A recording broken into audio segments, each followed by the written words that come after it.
તો રાજ્યના 3 જિલ્લામાં આજે ભારે વરસાદની આગાહી કરવામાં આવી છે। સાબરકાંઠા, મહીસાગર અને અરવલ્લી જિલ્લામાં પડશે ભારે વરસાદ।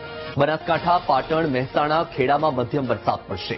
ગાંધીનગર, અમદાવાદ, આણંદ, પંચમહાલ જિલ્લાને પણ વરસાદ ગમરોડશે। દાહોદ, વડોદરા, છોટાઉદેપુર, નર્મદા જિલ્લામાં પણ વરસાદનું અનુમાન છે।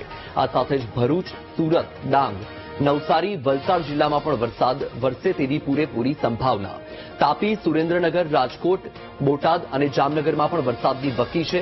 ભાવનગર, અમરેલી, મોરબી, પોરબંદર સહિત દ્વારકા જિલ્લામાં પણ વરસાદ થશે। ગીર સોમનાથ, જૂનાગઢ અને કચ્છ જિલ્લામાં પણ વરસાદની આગાહી કરવામાં આવી છે।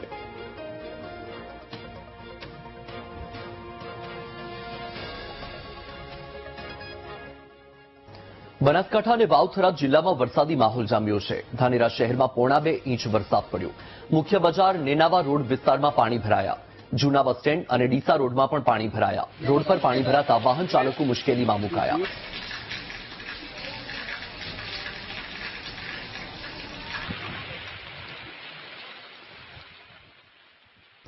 નવસારી જિલ્લાની જીવાદોરી સમાન જૂજ ડેમ ઓવરફ્લો થયો છે। ડાંગ અને વલસાડમાં વરસાદને લીધે ડેમમાં પાણીની આવક નોંધાઈ। જૂજ ડેમ ઓવરફ્લો થતા ખેડૂતોમાં ખુશી છે। હજારો ખેડૂતોને સિંચાઈ અને પીવાનું પાણી પૂરું પાડે છે આ જૂજ ડેમ।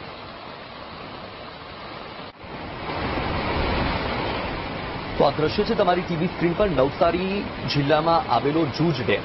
એક તરફ ઉપરવાસમાં ડાંગ અને વલસાડના કપરાડા સહિતના વિસ્તારોમાં વરસાદી માહોલ છે, જેના કારણે નવા નીરની આવક પણ યથાવત છે, ત્યારે જૂજ ડેમ ઓવરફ્લો થતા ખેડૂતોમાં ખુશીનો માહોલ છે।